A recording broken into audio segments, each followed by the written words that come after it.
അപ്പോൾ ഇനി നമ്മൾ പോകാൻ പോകുന്നത് ആരുടെ വീട്ടിലേക്കാണെന്നറിയോ? ഇടവേള ബാബുവിൻ്റെ വീട്ടിലേക്കാണ്. അവിടെയാണ് ടൊവിനോൻ്റെ വീട്. അപ്പോൾ അവിടെ നിന്ന് ആ നേരെ വഴിയിലൂടെ ബസ് പോണ റൂട്ടല്ല, അതിൻ്റെ ഇപ്പുറത്തൊരു ചെറിയ വഴിയുണ്ട്. അതിൽ കൂടെ വീണ്ടും ഒരു 200 മീറ്റർ നടന്നു കഴിഞ്ഞാൽ, ഞാൻ നടന്നാണ് വന്നിട്ടുള്ളത്, ഇപ്പോൾ 2 വീലറിനോ കാറിനോ വരുന്നവർക്ക് അങ്ങനെയാവാം, വെറും ഒരു 200 മീറ്ററേ ഉള്ളൂ. അപ്പോൾ അതിങ്ങനെ ആ വഴി വന്നു കഴിഞ്ഞാൽ ഇടവേള ബാബുവിൻ്റെ വീട്ടിലേക്ക് എത്തും. അപ്പോൾ നമ്മളിപ്പം അങ്ങോട്ടാണ് പോയിക്കൊണ്ടിരിക്കുന്നത്. ഈ വഴി ഇങ്ങനെ നേരെ ഈ വഴിയാണ് വന്നത്. തിരിഞ്ഞൊന്നും പോകണ്ട, അങ്ങോട്ട് ഞാൻ പോയി. അപ്പോൾ ആ വഴിയല്ല, ആ വഴി പോയാലും പോവാം. മൈതാനത്തിൻ്റെ അങ്ങോട്ടാണ് പോകേണ്ടത്. ഈ വഴി തന്നെ ഈ വഴി ഇങ്ങനെ നേരെ വന്നു കഴിഞ്ഞാൽ 200 മീറ്റർ നടന്നാൽ ഒരു മൈതാനം കാണും. ആ മൈതാനത്തിൻ്റെ അവിടെ ഒരു ഡ്രൈ ക്ലീൻ സെൻ്റർ ഉണ്ട്. അവിടെയാണ് നമ്മുടെ ഇടവേള ബാബുവിൻ്റെ വീട് വരുന്നത്.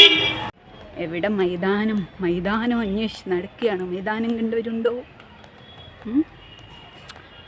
ആഹാ, ഇങ്ങനെ നല്ല പുരുവയിലത്ത് നടക്കാൻ നല്ല സുഖമുണ്ട്. അവിടെ ഒരു സ്കൂളുണ്ട് കേട്ടോ, ഞാൻ നിങ്ങളെ കാണിച്ചു തരാം.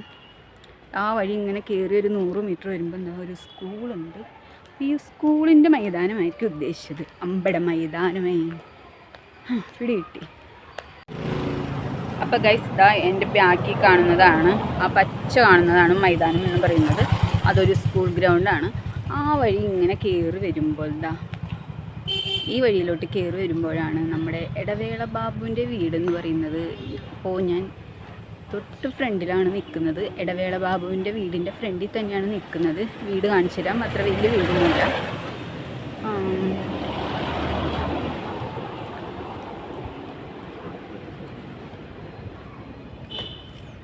ആ ഒരു മഞ്ഞ മതിൽ കണ്ട ആ ഒരു വീടാണ് ഇടവേള ബാബുവിൻ്റെ വീടെന്ന് പറയുന്നത്.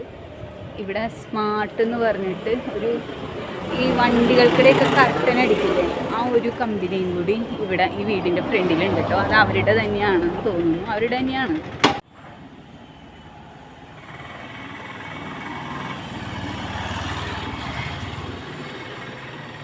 അപ്പോൾ സ്മാർട്ട് എന്ന് പറയുന്ന കടയിലാണ്. ഇതിൻ്റെ അകത്ത് നമ്മുടെ ഇടവേള ബാബുച്ചേട്ടനുണ്ട്. അപ്പോൾ പുള്ളിക്കാരൻ തന്നതാണ് ഈ ഒരു കാർഡ്. സ്മാർട്ട് എന്ന് പറയുന്നത് ഇവിടെ ഡ്രൈ ക്ലീനിങ്ങിൻ്റെ ഇതാണ് കേട്ടോ. സാരി എല്ലാം ഡ്രൈ ക്ലീനിങ് ചെയ്യും. പിന്നെ വണ്ടിക്ക് കർട്ടൻ അടിച്ചു കൊടുക്കുക, കാറ്, പിന്നെ ടൂറിസ്റ്റ് വാഹനങ്ങൾ, അങ്ങനെയുള്ള പരിപാടികളാണ്. അപ്പം ഇതിൻ്റെ അകത്തുണ്ട് ബാബുച്ചേട്ടൻ. ഞാൻ ജസ്റ്റ് ഒന്ന് സംസാരിച്ചു. അപ്പം വീട് ഞാൻ കാണിച്ചു തരാം ശരിക്കും. അപ്പോൾ ഇതാണ് നമ്മുടെ ബാബുച്ചേട്ടൻ്റെ വീടെന്ന് പറയുന്നത്. ഒരു ഇന്നോവയുണ്ട്, ഒരു ബൊലേറോ ഉണ്ട്, പിന്നെ കുറച്ച് ബൈക്കുകളൊക്കെ ഉണ്ട് കേട്ടോ. അതൊക്കെ പണിക്കാർ വന്ന ബൈക്കുകളൊക്കെ ആയിരിക്കും. ഇതാണ് ഇടവേള ബാബുച്ചേട്ടൻ്റെ വീടെന്ന് പറയുന്നത്. കണ്ടല്ലോ. അപ്പം ഞാൻ വീടിൻ്റെ അകത്താണ് നിൽക്കുന്നത്. വീടിനോട് ചേർന്ന് തന്നെയാണ് കടയുള്ളത് കേട്ടോ. അതായത് കടയിലേക്ക് പോകുന്ന ഒരു ഡോറാണ്. കണ്ട, ഞാനിപ്പം ഇടവേള ബാബുച്ചേട്ടൻ്റെ വീടിൻ്റെ ഉള്ളിലാണ് നിൽക്കുന്നത്. ഉള്ളിലല്ല, വീട്ടിൻ്റെ ഉള്ളിൽ.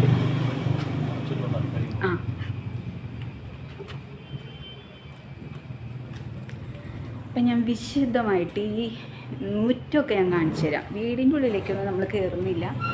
കണ്ടല്ലോ.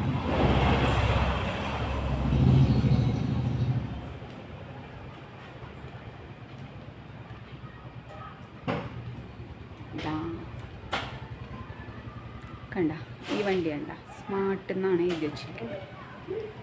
അപ്പം ബാക്ക് ക്യാമറ ഇടാം. ഇതാണ് വീടിൻ്റെ ഫ്രണ്ട് എന്ന് പറയുന്നത്. ഇവിടെ നെയിം ബോർഡ് വെച്ചിട്ടുണ്ട്, VR രാമൻ, ശാന്തി സൗധം. ഇതാണ് വീടിൻ്റെ പേര്. പിന്നെ ഒരു ഡ്രൈ ക്ലീൻ മാത്രം ചെയ്യുന്ന ഒരു കമ്പനിയല്ല. ഇതിവിടെ സ്മാർട്ട് എന്ന് പറഞ്ഞിട്ട് ടൂർ പ്ലാനേഴ്സ് ആണ് കേട്ടോ. അതായത് ട്രാവലറുകളുണ്ട്, ഇന്നോവ, അതൊക്കെ ഉണ്ട്. അപ്പം വണ്ടികൾ ഇവിടെ, അതായത് ടൂർ പ്രോഗ്രാം ചെയ്യുന്നുണ്ട് ഇവർ. അപ്പം ആർക്കെങ്കിലും ഇന്നോവയൊക്കെ ഇരിങ്ങാലക്കുട തൃശ്ശൂർ ഭാഗത്ത് ആവശ്യമുണ്ടെങ്കിൽ ഈ സ്മാർട്ടിൻ്റെ ടൂർ പ്ലാനേഴ്സിനെ വിളിക്കുക. നമ്പർ അവിടെ വാട്സപ്പ് നമ്പർ കൊടുത്തിട്ടുണ്ട്. കണ്ടല്ലോ.